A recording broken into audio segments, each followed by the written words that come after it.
जय जय श्री चैतन्य जय नित्यानंद जय द्वैत चंद्र जय गौर भक्त वृंद। जय जय श्री चैतन्य जय नित्यानंद जय द्वैत चंद्र जय गौर भक्त वृंद। जय जय श्री चैतन्य जय नित्यानंद जय द्वैत चंद्र जय गौर भक्त वृंद। श्री श्री चैतन्य चरितमृतम आदि लीला अध्याय 7 श्लोक संख्या 40।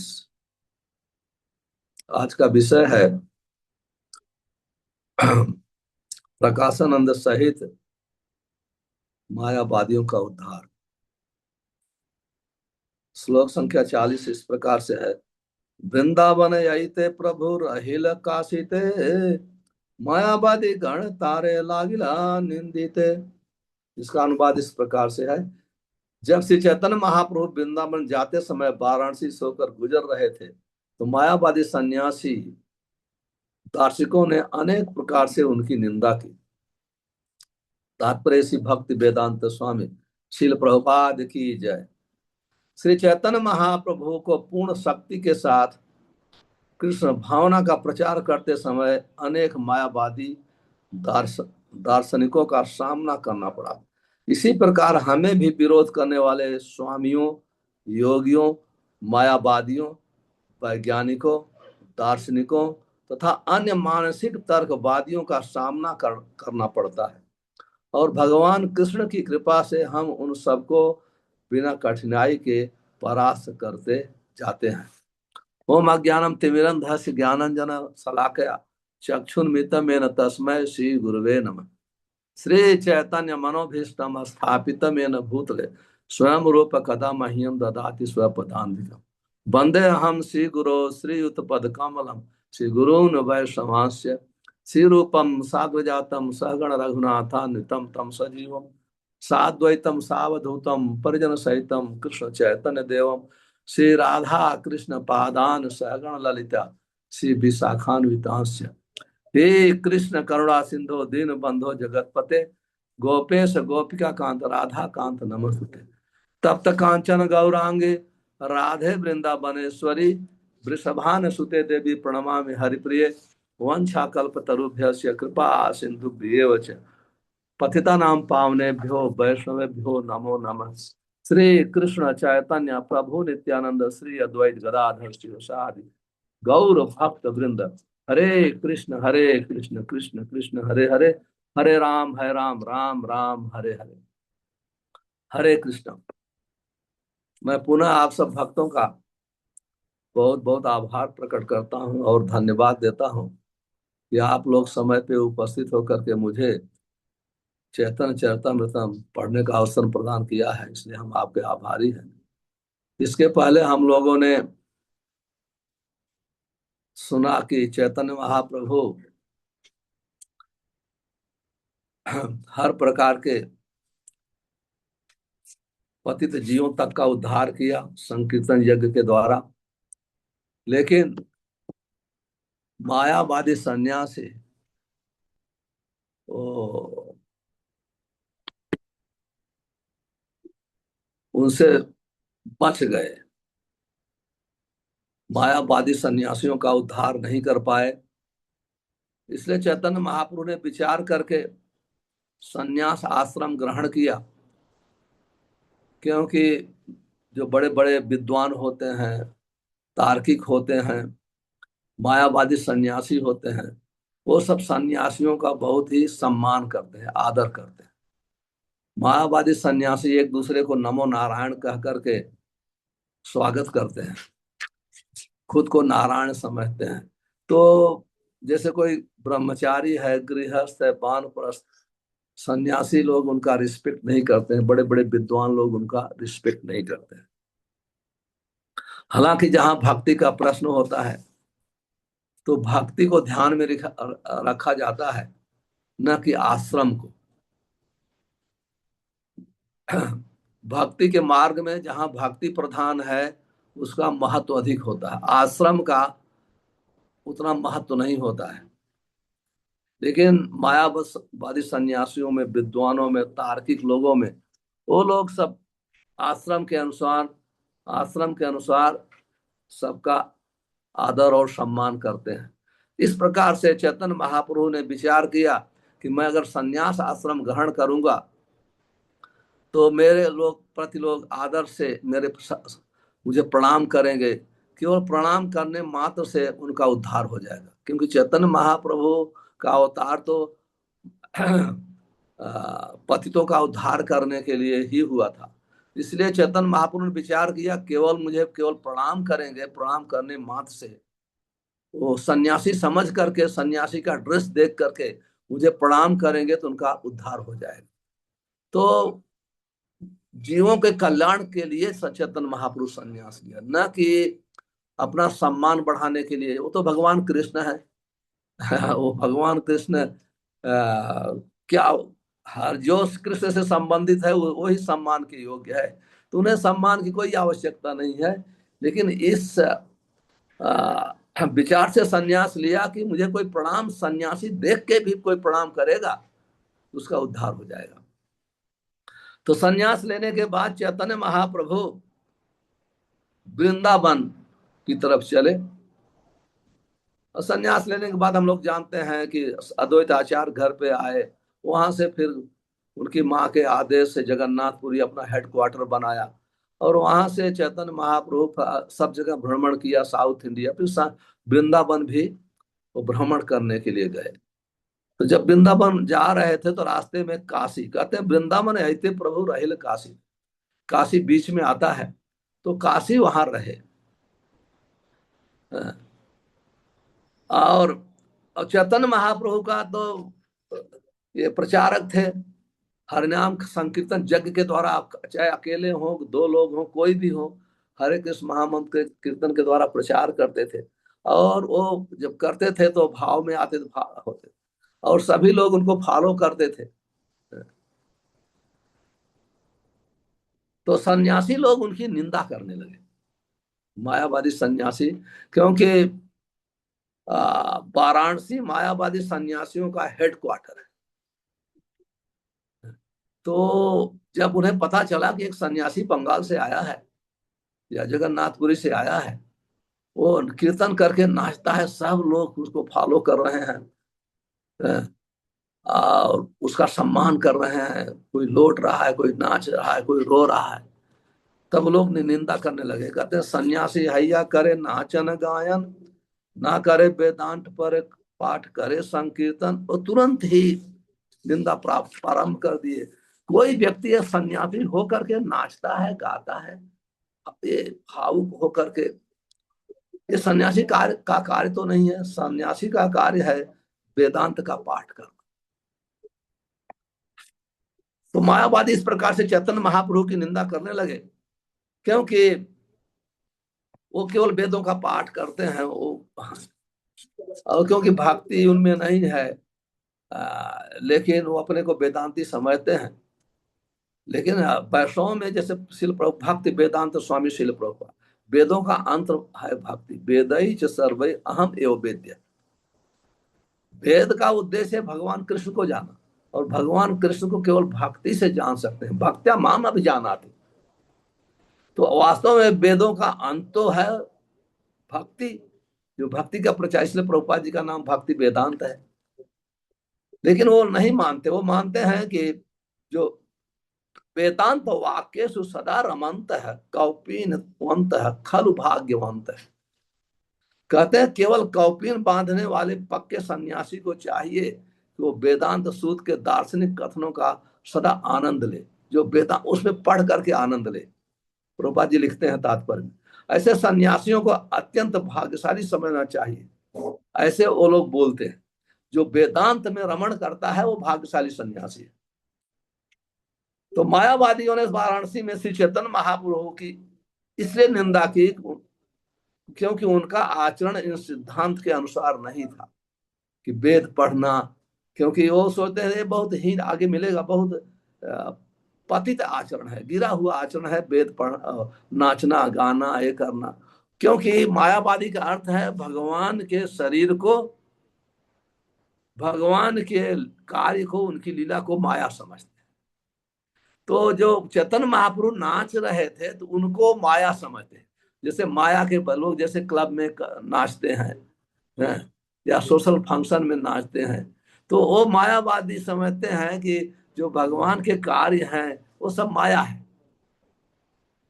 इसलिए वो चेतन महाप्रभु के नाचना गाना वो भौतिक समझते थे, भौतिक आकर्षण से नाच रहे हैं, वो इसको आध्यात्मिक नहीं समझते थे। इसलिए वो केवल जो वेद का पाठ करता है वो दिव्य आनंद में है, ऐसे वो लोग का ज्ञान है, इसलिए वो निंदा करते हैं।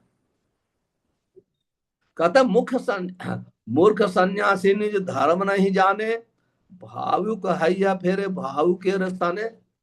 कहता मुख्य सन्यासी है और धर्म का ज्ञान नहीं है सन्यासी को। ये सन्यासी का धर्म नाचना गाना थोड़ी है, भावुकों के साथ लेकर के इधर उधर घूमना नहीं है।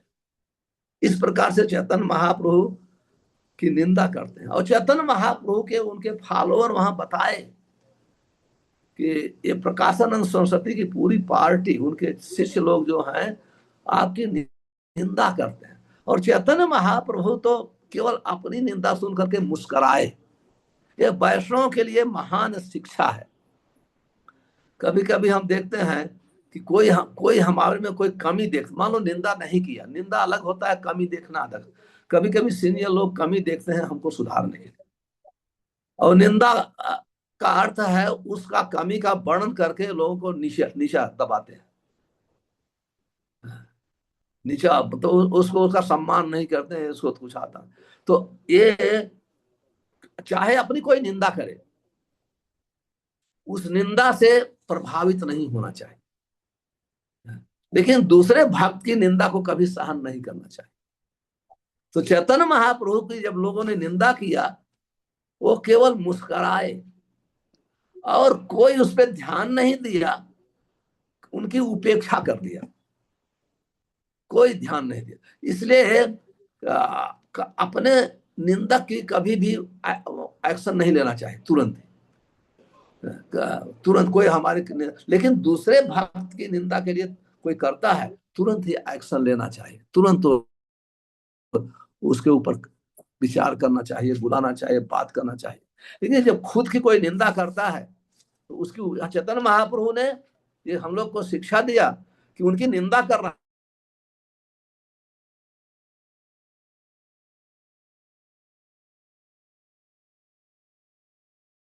भी कर सकते हैं। लेकिन चैतन्य महाप्रभु को जब उनके भक्त लोग उनकी निंदा सुनाना चालू किए, केवल मुस्कुराए और वो मायावादियों की उपेक्षा कर दी। कहते हैं काशी में चैतन्य महाप्रभु के दो फॉलोअर थे, एक चंद्रशेखर और एक तकपन मिश्र।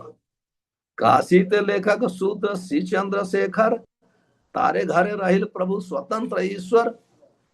कहते हैं चैतन्य महाप्रभु काशी में चंद्रशेखर थे, उनको यहाँ वर्णन किया गया है शूद्र। वास्तव में वो कायस्थ परिवार से थे। नॉर्थ इंडिया में कायस्थ परिवार का बहुत सम्मान है। बंगाल में कायस्थ परिवार को जिसे जो आता है उसको शूद्र मानते हैं। और कायस्थ के लोग बहुत ही एजुकेटेड होते हैं, बहुत संपन्न होते हैं, वो सब इंटेलेक्चुअल कार्य करते हैं। वो शूद्र का अर्थ होता है साफ सफाई करना, कचरा उठाना, ये सब करना। ये कायस्थ लोग ये नहीं करते हैं ये कार्य। वो बड़े बड़े कंपनियों में ऐसे वो मोस्टली अकाउंटेंट होते हैं, सीए होते हैं, इंटेलेक्चुअल बहुत होते हैं। लेकिन बंगाल में उनको शूद्र मानते हैं। और शूद्र के यहाँ कोई सन्यासी स्पेशली उनके घर पे रहते नहीं है, क्योंकि शूद्र के रहने से क्या रहने से उनके आचरण का प्रभाव पड़ता है, उनका रहन सहन, उठना बैठना बोलना। भक्त लोग जो है प्रीचिंग के लिए सबके पास जाते हैं, लेकिन रहना वो केवल वैष्णव के यहाँ रहते हैं। तो चैतन्य महाप्रभु, क्योंकि वो कहते हैं स्वतंत्र ईश्वर, भगवान भगवान है, तो भगवान कोई आश्रम के वशीभूत नहीं है। भगवान कोई आश्रम के वशीभूत नहीं है। न तो जो भागवत भक्त होता है वो भी उससे कोई चार आश्रम से, कोई वो चार आश्रम से ऊपर होता है। तो कहते हैं भगवान तो स्वतंत्र ईश्वर हैं, कहीं भी रह सकते हैं, शूद्र के यहाँ रहने से थोड़ी उनकी महिमा कम हो जाती।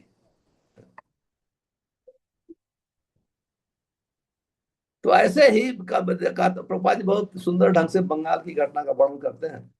आज भी बंगाल में ऐसे बहुत से वैष्णव परिवार हैं जो जन्मजात ब्राह्मण नहीं है। नॉर्थ इंडिया में जन्मजात ब्राह्मण माने जाते हैं, लेकिन बंगाल में जन्मजात भी ब्राह्मण, ऐसे भी ब्राह्मण हो जन्म से ब्राह्मण नहीं है, किंतु वैष्णव तंत्रों के अनुसार शिष्यों को दीक्षा देने और यज्ञोपवीत प्रदान करने का कार्य आचार्यों की भांति करते हैं। वो जन्म से नहीं है, कर्म से। तो आचार्य के अनुसार वो व्यवहार करते हैं, वो योग्यता है। प्रभुपाद उदाहरण देते हैं, रघुनंदन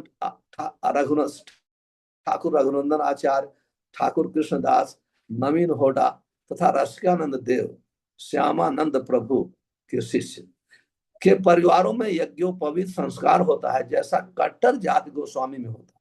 तो यह प्रथा विगत 300 या 400 वर्षों से चली आ रही। वे ब्राह्मण परिवारों में उत्पन्न लोगों का अपना शिष्य बनाते हैं। वो ब्राह्मण परिवार के लोग भी उनसे दीक्षा लेते हैं। तो ये योग्यता के अनुसार ब्राह्मण में ऐसे ग्रुप हैं, ऐसे लोग हैं कि ब्राह्मण में जन्म नहीं लिया, लेकिन ब्राह्मण लोग उनके शिष्य होते हैं, इतनी योग्यता है, क्वालिफाइड है। और फिर चंद्रशेखर के आचार्य के यहाँ चैतन्य महाप्रभु रहते थे, लेकिन वो प्रसाद किसके यहाँ लेते थे?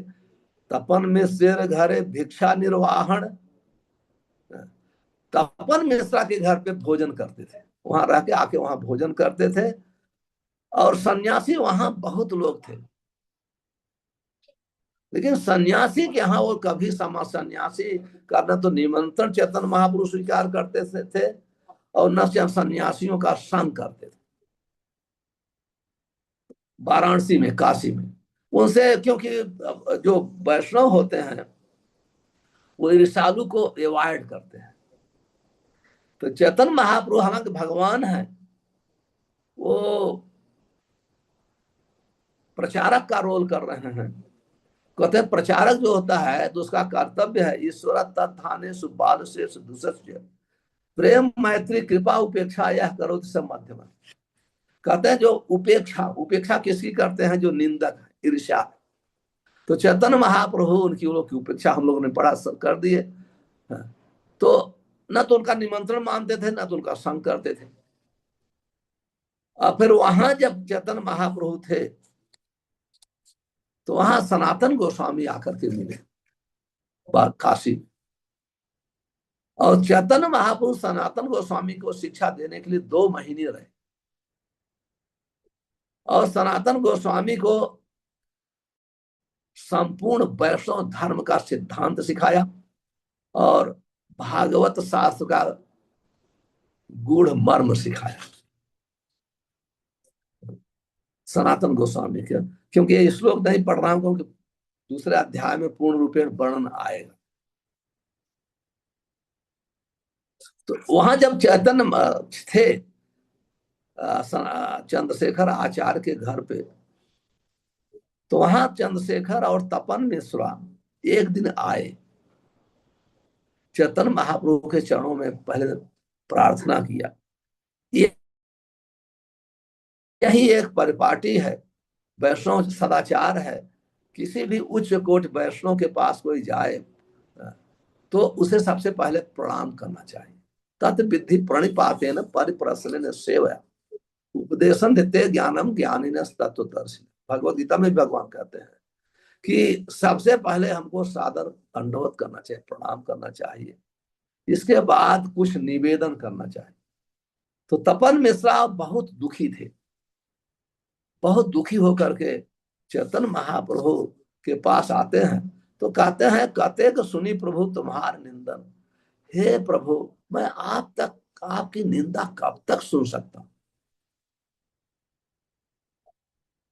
कब आपकी जो मायावादी लोग निंदा हम लोग को कर रहे हैं। आप देखिए, वैष्णव सदाचार है कि अपनी निंदा तो सुनना चाहिए। जैसे चैतन्य महाप्रभु की जब निंदा खुद हुए तो सुने तो कोई ध्यान नहीं दिया, लेकिन दूसरे वैष्णव की निंदा कभी सुनना नहीं चाहिए। तो कहते हैं जो कनिष्ठ अधिकारी हैं वो, उनके पास श्रद्धा भी कमजोर होती है। अशास्त्रेषु अनिपुण श्रद्धा अश्रद्धावान, जिसमें श्रद्धा नहीं है, शास्त्र में एक्सपर्ट नहीं है, वो कनिष्ठ अधिकारी है, तो किसी से बात शास्त्रार्थ करके उनको हरा नहीं कर सकते, पराजित नहीं कर सकते। जो मध्यम अधिकारी होते हैं वो भी तर्क वितर्क से दूर रहते हैं। मध्यम अधिकारी का लक्षण है शास्त्रेषु अनिपुण श्रद्धावान तू मध्यम। मध्यम अधिकारी में अटूट श्रद्धा होती है, लेकिन शास्त्र को प्रेजेंट करने में इतने एक्सपर्ट नहीं होते। इसलिए मध्यम अधिकारी जो हैं वो भगवान के साथ प्रेम उत्पन्न करना चाहते हैं, भक्तों के साथ समकक्ष पे संग करते हैं, और इनोसेंट होते हैं, मासूम लोग को प्रचार करते हैं, और जो इनवियस है, ऋषियालु हैं, उनसे दूर रहते हैं। लेकिन जब उत्तम कोटि का वैष्णव तो प्रचारक, क्योंकि वो तो सबको अपने से महान समझता है, कर्मियों को भी वो सोचता है भक्त हैं, तो प्रचार नहीं करता है। तो जब उत्तम अधिकारी मध्यम प्लेटफॉर्म पे आते हैं तो निंदक को, ईर्ष्यालु को, किसी को भी परास्त कर सकते, जैसे श्री प्रभुपाद जी थे। तो कहते हैं कि कतेक सुनिया प्रभु तुम्हारा निंदन, कब तक मैं आपकी निंदा सुनूंगा, और मैं आपका निंदन नहीं सहन कर पा रहा हूं, कुछ कर नहीं रहा हूं, वो लोग को हरा नहीं पाऊंगा। मायावादी तो बहुत एक्सपर्ट होते हैं वेदांत में, तो वो तर्क प्रेजेंट करने में बहुत ही माहिर होते हैं, एक्सपर्ट होते हैं। कहते लेकिन क्या है कि हम लोग अपना जीवन छोड़ देंगे। ये नियम है कि जो व्यक्ति यदि किसी को परास्त नहीं करता है तो क्या तो अपना उसका गला काट दे या अपना गला काट ले। उसके बाद अगर वो भी नहीं कर सकता है तो वो जगह छोड़ के चला जाए तुरंत ही। तो सबसे सरल है कि वो जगह अपना तो अपना, क्योंकि ये शरीर तो भगवान की भक्ति के लिए मिली है, इसलिए आत्महत्या नहीं करना चाहिए, वो जगह छोड़ के चला जाना चाहिए। तो वो लोग डिसाइड कर लिया कि अभी हम अपना जीवन गंगा में डूब के त्याग देंगे। इसे चैतन्य महाप्रभु कहते हैं मैं सहन नहीं कर पा रहा हूं। हम लोग एबे छाड़ी बे जीवन कहते ना पारी सहते एबे छाड़ी बे जीवन, मैं सहन नहीं कर पा रहा हूं, और हम लोग निश्चित कर लिया है अपना जीवन त्याग देंगे। तुम्हारे निंदते यत सन्यासी लगन, सुनते ना पारी फाटे हृदय श्रवण। फिर कहते हैं सभी सन्यासी लोग आपकी निंदा कर, हम लोग सुन नहीं पा, मेरा हृदय फट रहा है, मेरा हृदय फट रहा है, क्योंकि मैं ये निंदा सहन नहीं कर पा रहा हूं। तो प्रभुपाद जी ने यही वर्णन किया है कि तात्पर्य में कि चेतन महाप्रभु का आदेश है तृणादब सुनी चेन तरो रब सहिष्णुना अमानी ना मान देना कीर्तनीय सदा है। फिर भी चैतन्य महाप्रभु जब सुना, जगाई मधाई, नित्यानंद प्रभु के ऊपर आक्रमण कर दिया है या उनके सर को फोड़ दिया है मटके से, सुदर्शन चक्र लेकर के तुरंत ही उनका वध करने के लिए पहुंच गए। तो अपने यहां हम देखते हैं जब उनको पता चला, सब बताया कि आपकी निंदा कर रहे हैं, तो उन्होंने कोई एक्शन नहीं लिया।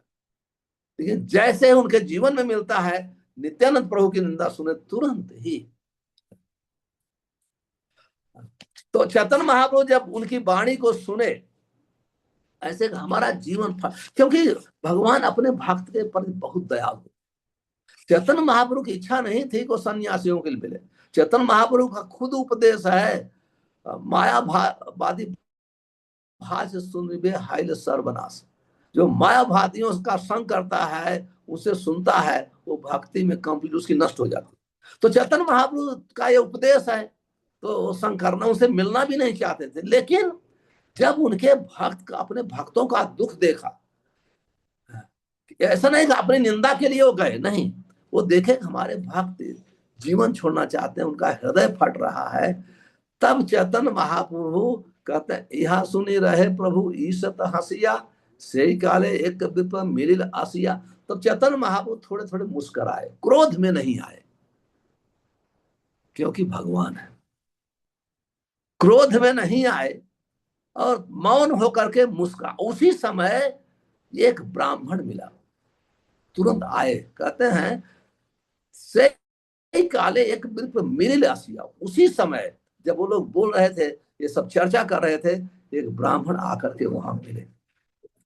अभी चैतन्य प्रोफेसर प्रभुपाद जी लिखते हैं तात्पर्य में, मैं पढ़ रहा हूं, क्योंकि स्वयं श्री चैतन्य महाप्रभु की निंदा की गई थी, अतः उन्हें खेद नहीं हुआ और हंस रहे थे। यह एक आदर्श वैष्णव का आचरण है। मनुष्य को चाहिए कि वह अपनी आलोचना सुनकर क्रुद्ध न हो, किंतु यदि अन्य वैष्णव का आलोचना हो रही है तो उसे पूर्व कथित विधि से कार्यवाही करना चाहिए, जैसे मैंने वर्णन किया पहले। या तो उसे परास्त कर दे, नहीं परास्त करता है तो आत्महत्या करके उसका मर्डर कर दे, और नहीं करता है तीसरा रास्ता है, छोड़ के तुरंत चले जाए। श्री चैतन्य महाप्रभु तपन मिश्रा था चंद्रशेखर नामक अपने शुद्ध भक्तों पर अतीव कृपालु थे, अतः उनकी कृपा से वहां पर वह ब्राह्मण तुरंत आ गया। ये चैतन्य महाप्रभु को, उस ब्राह्मण को पता था कि चैतन्य महाप्रभु तो कभी मायावादी फिर भी उनकी इच्छा थी। भगवान ने अपनी सर्वशक्तिमत्ता से अपने भक्तों की प्रसन्नता के लिए ऐसी स्थिति उत्पन्न कर दी। तुरंत ही चैतन्य महाप्रभु सर्वशक्तिमान है, उनका आदेश तो प्रकृति पालन करती है, ब्रह्मा शिव सभी देवदेव देवी देवता पालन करते हैं, ये सर्वशक्तिमान है। तो ब्राह्मण आकर के चैतन्य महाप्रभु को प्रणाम किया, चरणों में निवेदन किया, आशी निवेदन करे चरण धरिया, एक वस्तु मांगो दे प्रसन्न हैया। कहते हैं कि पहले प्रणाम किया, निवेदन, निवेदन का अर्थ होता है बहुत नम्रता, नम्रता से निवेदन बनता है संस्कृत में। तो नम्रता पूर्वक निवेदन किया और कहता एक मैं आपसे एक वस्तु मांगना चाहता, पहले कमिटमेंट लेना चाहता कि आप मना मत करना, हमको खुश होकर के दीजिए, ऐसा वो जानता था, इसलिए पहले निवेदन करने के लिए कहता है। तो कहते हैं कि उसने कहा, क्या कहा, सकल सन्यासी मुई कैन निमंत्रण, तुम्हें यद आयुष पूर्ण है मोर मन। कहते हैं मैंने संपूर्ण सन्यासियों का मैं निमंत्रण किया, यदि आप हमारे यहाँ आते हैं मैं अपना जन्म सफल। ये है, देखिए चाहे कितने बड़े ज्ञानी हो, योगी हो या सन्यासी हो, यदि वो भक्त नहीं है तो किसी के घर को पवित्र नहीं कर सकते, क्योंकि जहां भगवान का चरण पड़ता है वो चरण तीर्थ स्थान होता है। लेकिन जब भक्त परम भक्त होते हैं वो अपने हृदय में भगवान को लेके चलते हैं। तीर्थम कुर्वन्त तीर्थानि स्वांथेस्थेन गदाभृत। श्रीमद् भागवतम में कहा गया है, युधिष्ठिर महाराज विदुर जी को कहते हैं आपको तीर्थ यात्रा में जाने की जरूरत नहीं है, आपके हृदय में हमेशा भगवान विराजमान है, जहां भी आप जाते हैं वो तीर्थ, यहां तक कि तीर्थ स्थान आपके जाने से पवित्र हो जाता है। ये कहा भी गया है, सब कर्मी लोग, पापी लोग जब तीर्थ स्थान में जाके गंगा यमुना में स्नान करते हैं तो अपना पाप छोड़ के जाते हैं।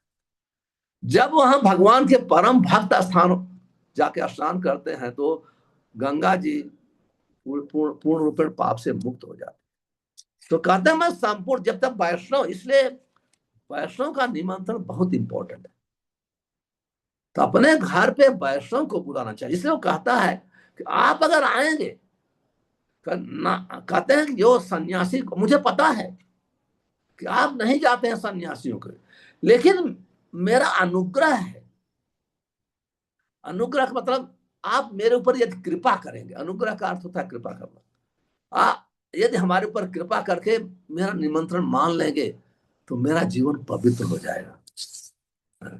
तो चैतन्य महाप्रभु की योजना थी ये कि वो ब्राह्मण आ जाए, तो चैतन्य महाप्रभु को अपने भक्त का दुख देख करके तो उनको जाना ही था ब्राह्मण के यहाँ। तो भगवान की इच्छा से ब्राह्मण आया था। प्रभु हासी निमंत्रण कैल अंगीकार, सन्यासी कृपा लागी यही भंगीता हार। कहते हैं को सन्यासी के ऊपर कृपा करने के लिए, हम लोग पहले सुना चैतन्य महाप्रभु ने सन्यास आश्रम स्वीकार किया था मायावादी सन्यासियों, और जो लोग कुतर्क, ये लोग जो उनसे दूर भाग गए थे, जो संकीर्तन यज्ञ में भाग नहीं ले रहे थे, तो उनके ऊपर कृपा करने के लिए ही सन्यास लिया था। तो यहां मिलता है कि सन्यासी कृपा लागी यही भांगी तहार।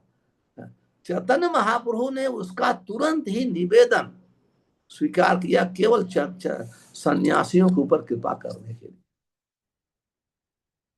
से विप्र कहते हैं कि चैतन्य महाप्रभु दूसरे दिन उस ब्राह्मण के घर पे गए,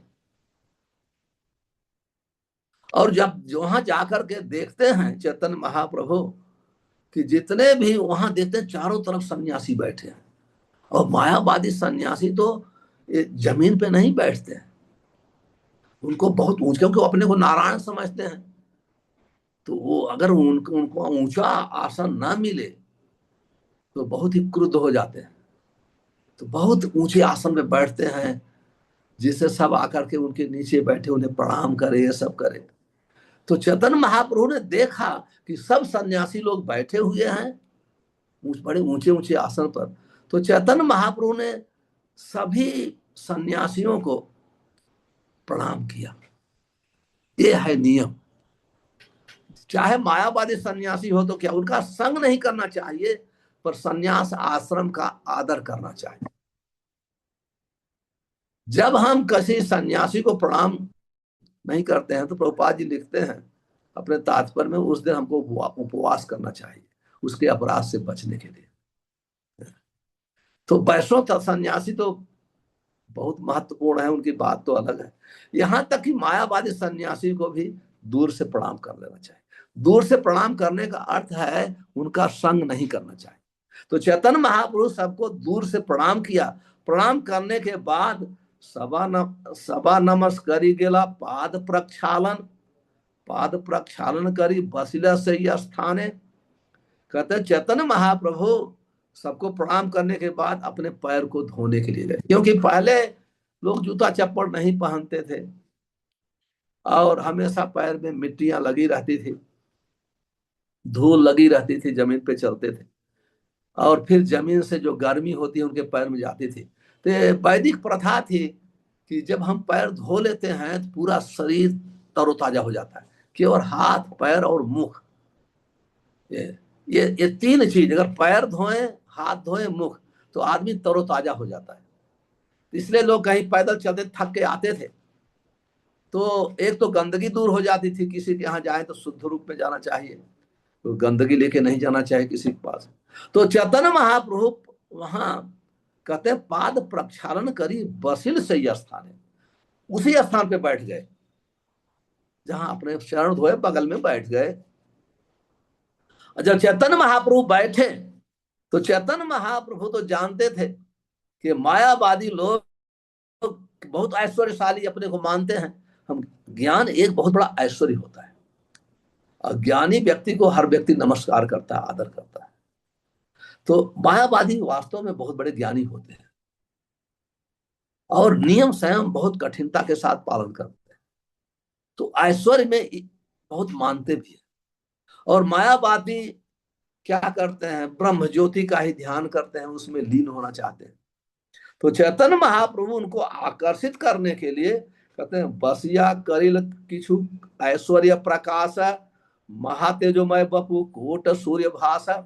कहते हैं चैतन्य महाप्रभु जमीन पे बैठ करके अपने ऐश्वर्य को प्रकट किया, और कहते हैं उनके शरीर से, उनके बपू से, बपू कोट सूर्य, करोड़ों सूर्य के समान प्रकाश प्रकट होने लगा। श्री प्रभुपाद जी लिखते हैं तात्पर्य में, श्री चैतन्य महाप्रभु पूर्ण पुरुषोत्तम भगवान कृष्ण के रूप में समस्त शक्तियों से ओतप्रोत हैं, अतः उनके लिए करोड़ों सूर्य का प्रकाश प्रकट करना कोई बहुत बड़ी बात नहीं है। भगवान कृष्ण योगेश्वर के रूप में अर्थात समस्त योग शक्तियों के स्वामी के रूप में जाने जाते हैं। श्री कृष्ण चैतन्य महाप्रभु स्वयं कृष्ण हैं, अतः वे कोई भी योग शक्ति प्रदर्शित कर सकते हैं। तो भगवान एक चैतन्य महाप्रभु स्वयं कृष्ण है, योगेश्वर हैं, तो उन्होंने ब्रह्म ज्योति का प्रकाश किया और कहते हैं कि प्रभावे आकर्षण सब सन्यासी मन, उठी सन्यासी सब छाड़ी लास। इतने ज्यादा अधिक लोग प्रभाव चैतन्य महाप्रभु की योग शक्ति से प्रभावित हुए अंग का। कहते हैं कांति थे तो ब्रह्म ज्योति की तो भक्त उसमें तो लीन होना चाहते हैं, जब देखे कि उनके शरीर से ब्रह्म ज्योति निकल रही है और करोड़ों सूर्य के समान, तो सब ये प्रभाव देखकर सब आकर्षित हो गए और आकर्षित होकर के कहते हैं और सब खड़े हो गए, अपना आसन छोड़ दिए। पहले कोई ध्यान नहीं दिया। चैतन्य महाप्रभु जब आए सबको प्रणाम किया, वो लोग प्रणाम नहीं किए। नहीं तो सन्यासी एक यहाँ वर्णन नहीं है, ये सब सन्यासी लोग नमो नारायण तो बोलते हैं, मायावादी सन्यासी, और वो लोग जानते थे कि चैतन्य महाप्रभु मायावादी सन्यासी हैं। भेष तो चैतन्य महाप्रभु, क्योंकि केशव भारती से सन्यास लिया था, तो केशव भारती तो शंकर के संप्रदाय से थे, वो जानते थे, लेकिन फिर भी उनको चैतन्य महाप्रभु को आदर नहीं। क्यों नहीं आदर दिया? क्योंकि वो चैतन्य महाप्रभु कीर्तन करते थे, नाचते थे, गाते थे, तो उनको उनके सदाचार को, इस आचरण को निम्न समझते थे। लेकिन जैसे ही चैतन्य महाप्रभु का ऐश्वर्य देखा, उनके शरीर से करोड़ों सूर्य का प्रकाश निकल रहा है, तो उठी न सन्यासी सब छाड़ी ले आसन। सभी सन्यासी लोग अपने आसन को छोड़ के खड़े हो गए। अब कभी कभी जो भक्त लोग होते हैं, हालांकि भक्त में भगवान की कृपा से संपूर्ण योग शक्तियां वर्तमान होती है, जितनी योग शक्तियां हैं, क्योंकि योगेश्वर भगवान कृष्ण है। जो भगवान के उच्च कोटि के भक्त महाभागवत होते हैं, जैसे श्रील प्रभुपाद जी जैसे महान भक्त में संपूर्ण योगों की योग शक्तियां होती है, लेकिन कभी वो प्रकाशित नहीं करते हैं, न तो समझते हैं कि हमारे अंदर योग शक्ति, लेकिन उनके कार्य से पता चलता है उनके पास संपूर्ण भगवान की शक्ति है। कहते हैं बिना कृष्ण शक्ति बिना नाम प्रचार, शक्ति के, भगवान कृष्ण की शक्ति के बगैर कोई प्रचार नहीं कर सकता। आप श्रील प्रभुपाद जी का जीवन देखिए, साक्षात उदाहरण है श्रील प्रभुपाद जी। श्रील प्रभुपाद जी प्रचार के दौरान आप उनका कन्वर्सेशन सुनिए, आप देखिए, जब आज हम लोग डरते हैं मुस्लिम से बात करने के लिए, बड़े बड़े क्रिश्चियन से हम सीधा प्रचार नहीं करते, आप देखें हम टेक्निकल ढंग से, लेकिन प्रभुपाद जी के जीवन मैंने कभी नहीं देखा कि कैसे, हालांकि मैं उस समय तो, लेकिन उनका कैसेट सुन करके, उनका बातचीत कन्वर्सेशन सुन करके मैंने आज तक पाया नहीं कि प्रभुपाद जी ने कोई कंप्रोमाइज किया, चाहे मुस्लिम हो, क्रिश्चियन हो, बिशप हो, प्रभुपाद जी सीधा उनके साथ। ये प्रभुपाद जी के ऐश्वर्य से, ताकत से सब प्रभावित होते थे। तो भक्त लोग कभी कभी साधु भगवान के भक्त भी, उनके पास सब है, लेकिन कभी अपने योग शक्ति का दुरुपयोग नहीं करते, क्योंकि जो इसके बस में योगेश्वर है, जिसकी सेवा योगेश्वर करना चाहते हैं, और भगवान तो हमेशा सोचते हैं कहाँ मुझे मौका मिले अपने भक्त की सेवा करने की। देखिए भक्त कभी मौका नहीं देता है कृष्ण, कभी भक्त अपनी शक्ति का कभी दुरुपयोग नहीं करते, कभी भी। श्रील प्रभुपाद जी अपने जीवन में 108 मंदिर बनाए, कहीं नहीं लिखा प्रभुपाद जी मंदिर। मायापुर में आज भी उनकी भजन कुटीर हम देख सकते हैं, प्रभुपाद जी उस कुटीर में रहते थे। तो प्रभुपाद जी लिखते हैं, भक्त अपने तात्पर्य में कभी भी भक्त अपनी योग शक्तियों का प्रदर्शन नहीं करते हैं और हमेशा भगवान का दास मानते हैं। लेकिन जो परम भक्त होता है, कहते हैं यहां तक कि मुक्ति मुक्तांजलि अस्मात्, मुक्ति देवी हाथ जोड़ के खड़ी रहती है भगवान के भक्तों की सेवा करने के लिए उनके द्वार पर। कब मुझे सेवा मिले, कब मुझे। और कैसे, क्योंकि भगवान का भक्त अपने को सेवक मानता है, मास्टर तो मानता नहीं है, तो कैसे दूसरे की सेवा लेगा। भगवान का जो परम भक्त है अपने शिष्यों को अपना मानता है, मैं अपने शिष्यों का सेवक हूं। वो कभी भी गुरु मान करके अपने शिष्यों का उनके ऐश्वर्य से आनंद नहीं लेता है, उनके धन को, उनकी संपत्ति को, उनकी ताकत को केवल भगवान की सेवा में लगाता है। आप प्रभुपाद जी का जीवन देखेंगे, प्रभुपाद जी अमेरिका में सेम स्टैंडर्ड से रहते थे जैसे वृंदावन में रहते थे, संपूर्ण ऐश्वर्य उनके पास होने के। तो जब हम भक्त लोग अपने शिष्यों का, फॉलोअर का, चाहे वो दीक्षा गुरु है या शिक्षा गुरु है, जब उनके सेवा का आनंद लेना चाहते हैं, खुद भी भोग करना चाहते हैं, तो भक्त के प्लेटफॉर्म से वो गिर जाते हैं। लेकिन जब तक अपने को हमेशा कृष्ण का सेवक मानते हैं और अपने संपूर्ण भक्तों को, उनके उनके गुणों को, उनके ऐश्वर्य को, जो भी उन शिष्य के पास है, केवल वो भगवान की सेवा में लगाते हैं, ऐसे भक्त हमेशा भक्ति के उच्च कोटि पर, उच्च स्तर पर हमेशा मौजूद रहते हैं, बने रहते हैं। और ऐसे भक्तों का पतन होना असंभव है, असंभव। तो हमेशा हम, जैसे शिल प्रभुपाद जी इतने महान थे, एक बार शिल प्रभुपाद जी जुहू में हाथ जोड़ के प्रार्थना कर रहे थे श्री श्री राधा रास बिहारी के समक्ष, हाथ जोड़ के। और क्योंकि उस समय सब विदेशी भक्त लोग थे, जैसे ही हाथ प्रार्थना करने के लिए के बाद प्रभुपाद जी जाने लगे, सब भक्त उनके पास है, प्रभुपाद जी आप क्या प्रार्थना कर रहे हैं। प्रभुपाद जी कहा गया कि मैं प्रार्थना कर रहा था कि हे भगवान, माया से मेरी रक्षा कर, कहीं माया में मैं जाऊं। प्रभुपाद प्रभुपाद जी का ये सवाल नहीं होता हो माया में जा सकते हैं, लेकिन ये भक्त की भावना है, हमेशा अपने को एकदम तिड़ा अदब सुनिश्चित, इस हमेशा अपने को महान नहीं समझ। तो मूल शिक्षा हमको मिलती है कि जब कहीं भी, चाहे छोटा, आप देखेंगे जैसे ही सोच अपने कोई समझता है, नहीं ये कभी नहीं सोचना चाहिए कि मेरा ये, हाँ शिक्षा देने के लिए होना चाहिए, ये मैंने इसको माला पकड़ा दिया, हमने शिक्षा दे दिया, हमको क्यों नहीं प्रणाम कर रहा है,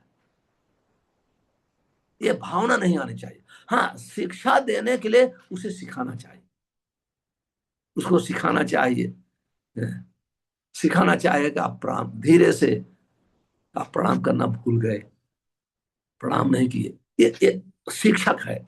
लेकिन ऐसा नहीं क्रोध में आ जाए, तुम ऐसे हो, तुम कोई सदाचार नहीं है, ऐसे कभी नहीं। हाँ, दूसरे भक्त को प्रणाम नहीं करता है, तब गुरु का परम कर्तव्य है अपने शिष्य को तुरंत बुला के कहे कि, एक बार मैं हिज होलीनेस गोपाल कृष्ण महाराज हमारे परम गुरुदेव दिल्ली के में गया था, तो वहां बैठा, तो एक प्रभुपाद जी डिसाइपल आए, तो पैंट टी शर्ट में आए, मैं समझ नहीं पाया प्रभुपाद जी के मतलब मैं सोचा कि विदेशी भक्त आए, तो मैं प्रणाम नहीं किया उनको। तो महाराज जी तुरंत हमको बोलते हैं, उमापति प्रभुपाद डिसाइपल इनको प्रणाम करो, हिंदी में बोलते हैं जिससे वो समझ ना पाए तो मैं तुरंत ही उनको फुल दंडोत किया, प्रणाम किया। मैंने नहीं बोला कि महाराज जी मैं मुझे पता नहीं था, मैं ऐसे प्रणाम किया क्या। तो महाराज जो समझ गए कि इसको पता नहीं है, इसलिए नहीं प्रणाम किया, तो इसलिए महाराज बताया कि प्रभुपाद डिसाइपल इनको प्रणाम करो, तो पूरा प्रणाम किया। तो कहने का अर्थ है कि हम जैसे दूसरे दूसरे को, यही सदाचार है, तुरंत ही अपने शिष्यों को लेकिन हमें शिष्यों का कभी आनंद उनके शक्ति से, उनके धन से, ये नहीं किसी चीज से हमें खुद आनंद नहीं लेना चाहिए। हमेशा वैष्णव को हमेशा अपने स्तर पर रहना चाहे कि मैं सेवक हूं और अपने शिष्यों का भी सेवक हूं। हाँ, इस प्रकार से वो कभी भी भक्ति के रास्ते से उसका पदोन्नति नहीं हो सकता, वो कभी नीचे गिर नहीं गिर सकता है। यहाँ ये शिक्षा मिलती है। फिर कहते हैं वो सन्यासियों में, जितने भी सन्यासी थे उसमें प्रकाशानंद उनके हेड थे, लीडर थे। प्रकाशानंद नामे सर्व सन्यासी प्रधान, प्रभु के कहले किछु करिया सम्मान। और वो लोग उठ के खड़े हो गए और चैतन्य महाप्रभु का सम्मान करते हुए आए और नजदीक आए। कहते हैं यहाँ आई सुन श्रीपाद, श्रीपाद जी यहाँ आइए, यहाँ आइए, आप पवित्र स्थान पर क्यों बैठे हुए हैं? आप पवित्र स्थान है वैसे कि बा अवसाद, अवसाद का दुख, शोक, आप किसकी चिंता कर, आप क्यों इतने लगता है बहुत क्यों आप पवित्र स्थान पे बैठे हैं, आप बहुत चिंताग्रस्त लगते हैं, क्या कारण है? आप आगे आइए, आगे आइए। श्री प्रभुपाद जी तात्पर्य में लिखते हैं, यहां पर श्री चैतन्य महाप्रभु तथा प्रकाशन सरस्वती के बीच का अंतर दिखाया गया। भौतिक जगत में हर व्यक्ति अपने आप को महत्वपूर्ण और महान बलवान बतलाता है, किंतु चैतन्य महाप्रभु ने तो अत्यंत विनीत होकर के अपना परिचय दिया। आप देखिए, इस संसार में कोई अगर किसी को मिलता है तुरंत अपना बैकग्राउंड बताता है। अभी भक्त को भी मिलेंगे कि मैंने ये किया है, मैं ये किया है, हमारे पास ये है, हमारा एजुकेशन ये है। सो भौतिक ऐश्वर्य, क्योंकि इस संसार में हर भौतिक ऐश्वर्य से ही सबकी पहचान हुई। लेकिन जो है यहाँ चैतन्य महाप्रभु ने विनीत भाव, नम्रता से अपना कोई उन्होंने दिखाया, मायावादियों को आकर्षित करने के लिए, न कि अपने को महान बताने के लिए। हम समझ सकते हैं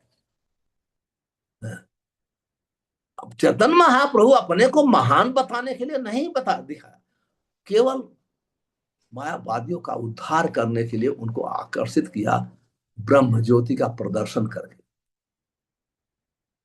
कहते यहाँ आइए, आप क्यों चिंताग्रस्त हैं, क्या प्रॉब्लम है, क्या समस्या है, क्या दुख है, क्या शोक है? तो प्रभु कहे आमी हई हीन संप्रदाय। चेतन महाप्रभु कहते हैं मैं तो बहुत हीन संप्रदाय से हूं, हमारा संप्रदाय बहुत हीन है। क्योंकि मायावादी सन्यासी वो जैसे हम अपने अपने भौतिक जगत में जो भौतिक बुद्धि, अपने जन्म, विद्या, कुल, देश से अपने को महान जानते हैं, अपने को महान बताते हैं। जैसे कोई भारत में जन्म लिया, हमको कई भक्त लोग मिलते भी हैं ऐसे, तो किसी न किसी ढंग से वो अमेरिका चले गए, अमेरिका का पासपोर्ट हो जाता है, वो बहुत प्राउड हो जाते हैं, आई एम अमेरिकन सिटीजन। बहुत प्राउड हो जाते हैं और दिखाते हैं बहुत गर्व से। तो क्योंकि वास्तव में सच है, इस पृथ्वी पे अमेरिका बहुत महान है, उनका वहां का सिटीजन होना, पासपोर्ट एक बहुत बड़ी बात है, बहुत महान बात है।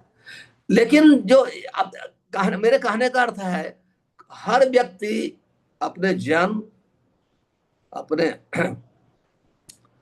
भूमि, जन्म, ऐश्वर्य, भौतिक शिक्षा के अनुसार अपनी पहचान दिखाता है, अपने को महान बताता है। तो इसे चैतन्य महाप्रभु कहते हैं ये जो संप्रदाय भी है भौतिक ढंग से, जैसे ब्रह्मचर्य आश्रम, और ये भौतिक ही है। इसे चैतन्य महाप्रभु आगे पाएंगे हम अपनी शिक्षा में, कहते हैं रामानंद राय से जब डिस्कशन होता है, जो कहते हैं वर्णसम आचरता पुरुषेर परः पुमान् विष्णु आराध्यते पुरुषम।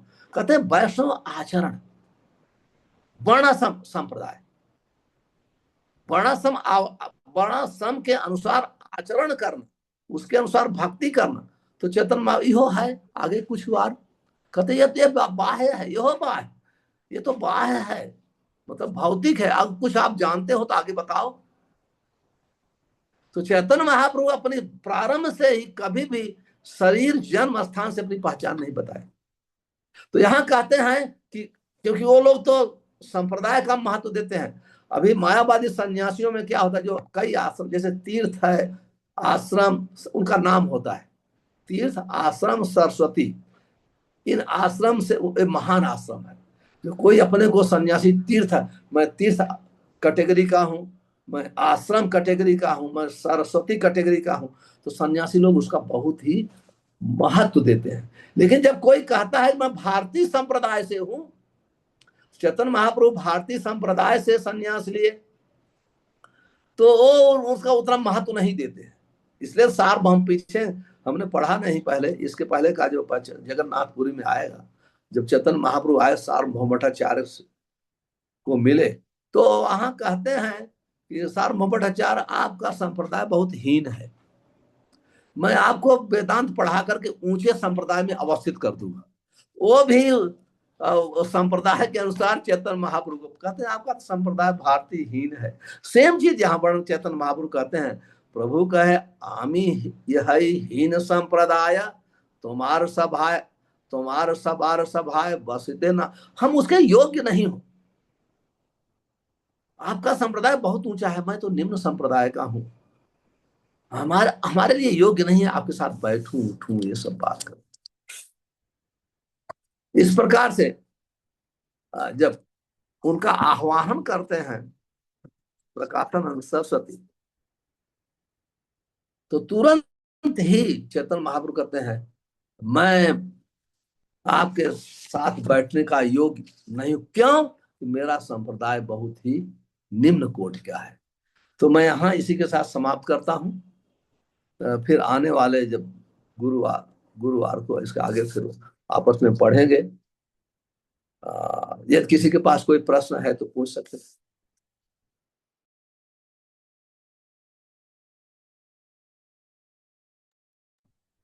हरे कृष्णा टू ऑल डिवोटीज। आप सभी के पास कोई प्रश्न है तो हैंड रेज कर सकते हैं। यस, अभी राधा माता जी पास प्रश्न। हाँ, हरे कृष्णा पूछिए। गुरु महाराज, दंडवत प्रणाम। Guru Maharaj thank you so much. मुझे मायावादी का मतलब बहुत अच्छे से पता नहीं था, तो आपने बहुत अच्छे से आज बताया। मैं हमेशा समझती थी कि सन्यासी जो है वो भक्त ही होते हैं, लेकिन आज आपने बताया कि सन्यासी का मतलब नहीं है कि वो वैष्णव ही हो। तो आप थोड़ा सा बताएंगे कि सन्यासी क्या होता है फिर? अब जैसे जैसे एक तो शंकराचार्य के संप्रदाय से सन्यास लेते हैं, वो हाँ भक्त जी। नहीं होते। एक वैष्णव सन्यासी होते हैं, वो परम भक्त होते हैं। तो वैष्णव सन्यासी का अर्थ है उच्च कोटि का वैष्णव। उनको त्रिदंडी सन्यासी कहा जाता है। वो डंडा रखते हैं, अंदर 3 डंडे होते हैं। इसका अर्थ है कि मन, शरीर और वाणी से हमेशा तीनों से भगवान की सेवा करते हैं। वो कुकिंग करते हैं, भोग लगाते हैं, भगवान हर सेवा करते हैं वैष्णव सन्यासी। आप देखेंगे और जो हमारे हम लोग वैष्णव बहुत सन्यासी हैं, लेकिन जो शंकर संप्रदाय के सन्यासी हैं, वो भगवान कृष्ण का रूप रंग सब माया मानते हैं। भगवान का शरीर माया है, और भगवान के कार्य जो है, जैसे भगवान कृष्ण जो लीला करते हैं, सब माया है। तो इसलिए उनको मायावादी कहते हैं, मायावादी कहते हैं। तो भगवान की भक्ति वो एकादशी नहीं मानते। जो भाषणों के एक एटीट्यूड है, वो मायावादी सन्यासी नहीं मानते, क्यों भगवान के रूप को मानते ही नहीं है। वो केवल भगवान कहते हैं अल्टीम ट्रूथ है, ब्रह्म ज्योति, भगवान निराकार है। तो कई प्रकार के मायावादी आगे अभी हम पढ़ेंगे तो आपका वर्णन आएगा। एक सारनाथ के मायावादी हैं, एक वाराणसी के मायावादी हैं। तो उसमें और फिर वो बुद्धिस्ट जो है मोरलेस उसी कैटेगरी में आते हैं। वो भी वाराणसी में, उनका भी वहां से अड्डा होता है, वाराणसी थोड़ा दूर पे है। तो इस प्रकार से अलग अलग मूल चीज है जो मायावादी का अर्थ है। मायावादी केवल सन्यासी को एक दूसरे को नमो नारायण बोलते, नारायण मानते हैं। और वैष्णव को वो बहुत निग्लेक्ट करते, वो ज्ञानी है, उन्हें कुछ ज्ञान नहीं है, वो भावुक है, हम लोग ने सुना। तो वैष्णव का जो भक्ति करते हैं वो बोलते हैं माया की सेवा करते हैं। तो भगवान को शरीर को माया मानते हैं, तो उनके माया। तो यही अंतर है वैष्णव सन्यासी और मायावादी सन्यासी। तो सन्यास तो दोनों लेते हैं, लेकिन वैष्णव सन्यासी को त्रिदंडी सन्यासी कहा जाता है, मायावादी सन्यासी को एक दंडी सन्यासी। ठीक है। ये तो सिंपल अंतर सन्यासी है।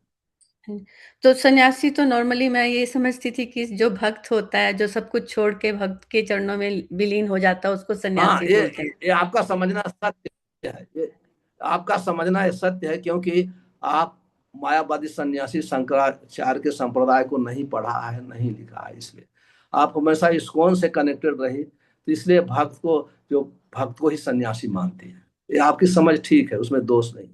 इसके सिवाय जो मायावादी सन्यासी जैसे मैं बताया, ऐसे लोग। हाँ जी, ठीक ठीक, धन्यवाद Guru Maharaj. आलादे, what is your question? आपका क्या प्रश्न है आला? हरे कृष्णा गुरु महाराज, दंडवत प्रणाम। Thank you so much. मेरा क्वेश्चन है कि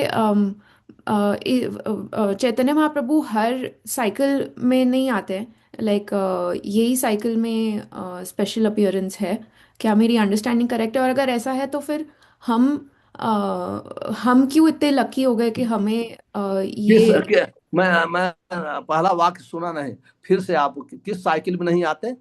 जो कल्प होते हैं, लाइक कॉस्मिक साइकिल, तो चैतन्य महाप्रभु के हर बार नहीं आते हैं, जैसे रामचंद्र हर बार आते हैं, नरसिम्हा हर ना, बार। आ, चैतन्य महाप्रभु आ, कलयुग में आते हैं, लेकिन जब द्वापर युग और कलयुग में उनके आने में अंतर होता है, जैसे सतयुग, द्वापर युग, त्रेता युग और कलयुग। जब एक समय आता है, जब सतयुग के बाद त्रेता युग, तब द्वापर युग, तब कलयुग आता है। तो उसके बाद उस कलयुग में चैतन्य महाप्रभु आते हैं। बट क्या वो हर कलयुग में आते हैं, हर कल्प में, मतलब? नहीं, हर कलयुग में नहीं आते, जब ओवरलैप करता है। द्वापर युग की जगह पे जब सतयुग त्रेता युग आता है, त्रेता के युग के बाद द्वापर युग आता है। अभी देखिए, कहते हैं सतयुग, सतयुग के बाद दूसरा युग आना चाहिए, द्वापर युग, तब त्रेता युग आना चाहिए। एक समय ऐसे आता है घूमते घूमते, जब सतयुग के बाद द्वापर त्रेता युग आ जाता है, त्रेता युग के बाद द्वापर आता है। जैसे चैतन्य जब भगवान कृष्ण थे, द्वापर युग के बाद तुरंत कलयुग आ गया, दूसरे के बाद तीसरा नंबर आना चाहिए, लेकिन त्रेता युग पहले आ गया था। तो जब द्वापर युग ऐसे ओवरलैप हो जाता है, उसके बाद जब कलयुग आता है, उस कलयुग में चैतन्य महाप्रभु आते हैं। ओके। और महाराज, मेरा सेकंड क्वेश्चन है कि फिर हम क्यों इतने लकी है कि हम, मतलब हम कैसे इतने लकी हो गए कि हमें ये वाला बर्थ मिला? हमने कुछ स्पेशल किया था क्या? ये भगवान की प्लान है। ये चैतन्य महाप्रभु महापदान्य है। हम इतने कलयुग का जीव कभी लकी नहीं होता है। जो चैतन्य महाप्रभु कृपा है, सब जीव का उद्धार करने के लिए चैतन्य महाप्रभु आए। प्रायण अल्पायुष सभ्य कल युगो जना, मंद सुमंद मत या मंद भाग्या ही उपदृता। सूत गोस्वामी कहते हैं कि कलयुग कैसे लकी हम हैं। हम कृष्ण भावना में, जो कृष्ण भावना में नहीं है वो थोड़ी लकी है।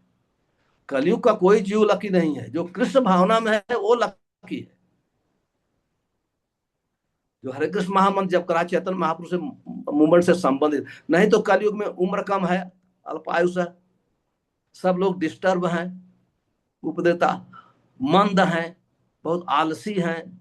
भक्ति में, भौतिक जीवन में तो आलसी नहीं है कोई, हमेशा डिस्टर्ब है, उपद्रता। तो ये कलयुग का स्वभाव। लेकिन जिस कलयुग में जो चैतन्य महाप्रभु के मूवमेंट से जुड़े हैं, वो लकी है।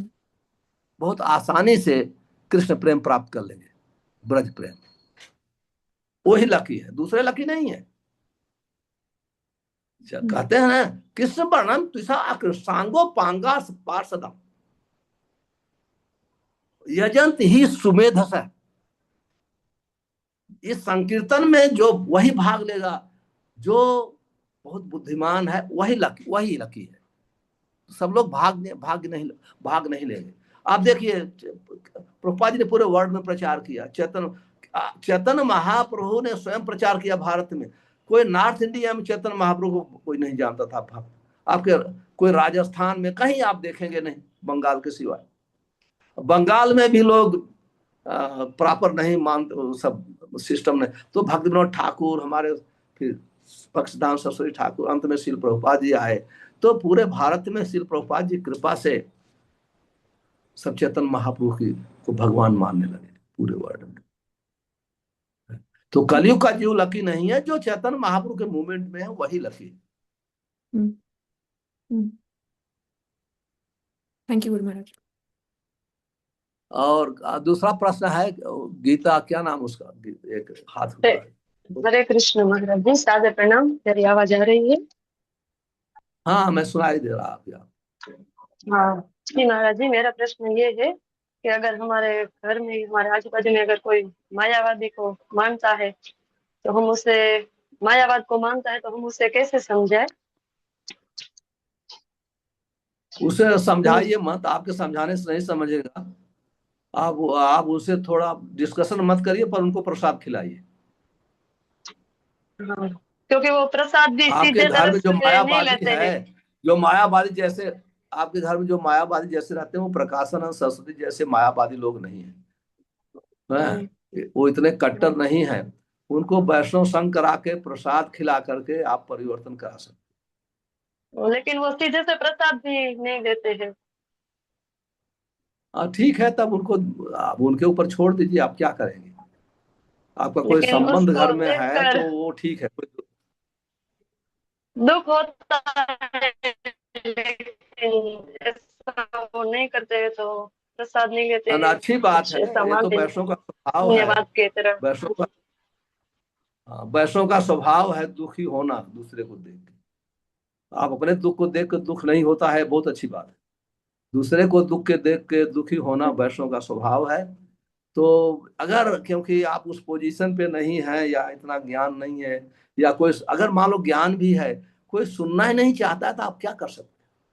तो उनके आप छोड़ दीजिए, उनसे आप वो प्रसाद नहीं खाते हैं, प्रसाद तो क्योंकि घर में तो प्रसाद ही बनता होगा आपके, तो खाना ही पड़ेगा ना, कोई भूखा तो नहीं रह सकता है। हाँ, जो लेकिन थोड़ा भक्त है हमारे अगर घर भूखी से करके दूर, तो भूख तो लगाएंगे। हमारे घर से थोड़े दूर है और वो अगर वो भी बातें नहीं तो खाना सुनते हैं, हाँ? बातें तो सुनते हैं, लेकिन अपने सामने आप ऐसे उनकी कर देते चिंता हैं, मत लेकिन करिए, आप अपनी चिंता करिए। अब वो भगवान की कृपा होगी तो, जब तक चैतन्य महाप्रभु कृपा नहीं होगी, मायावादी बदल नहीं सकते। तो आप चैतन्य महाप्रभु की प्रार्थना करिए कि प्रभु आप वाराणसी के मायावादियों के मन को बदल दिया, सबको वैष्णव बना दिया। हम लोग पढ़ेंगे आगे, तो हमारे ये परिवार के हैं, इनके ऊपर कृपा करके वैष्णव बना दीजिए, उनसे प्रार्थना करिए, तो हो सकता है कि कुछ हो सके। हाँ जी महाराज जी, धन्यवाद महाराज जी। Thank you. और किसी का प्रश्न नहीं है तो समय पूरा हो गया, 5 मिनट ज्यादा ले लिया। तो यदि प्रश्न नहीं है तो हम लोग हरे कृष्ण महामंत्र के द्वारा आज की कक्षा का समापन करेंगे। सब लोग बोलिए हरे कृष्णा हरे कृष्णा कृष्णा कृष्णा हरे हरे कृष्णा हरे हरे राम कृष्णा हरे कृष्ण राम कृष्ण हरे हरे, हरे राम हरे राम राम राम हरे हरे। श्री चैतन्य महाप्रभु की जय। चैतन्य महाप्रभु का आगे डिस्कशन होगा प्रकाशानंद सरस्वती और चैतन्य महाप्रभु का सब मायावादियों का है, तो हम लोग का और पता चलेगा मायावादी की भावना क्या होती है, चैतन्य महाप्रभु कैसे उनका उद्धार कर देते। हरे कृष्णा। हरे चैतन्य कृष्ण। चैतन्य जय जय।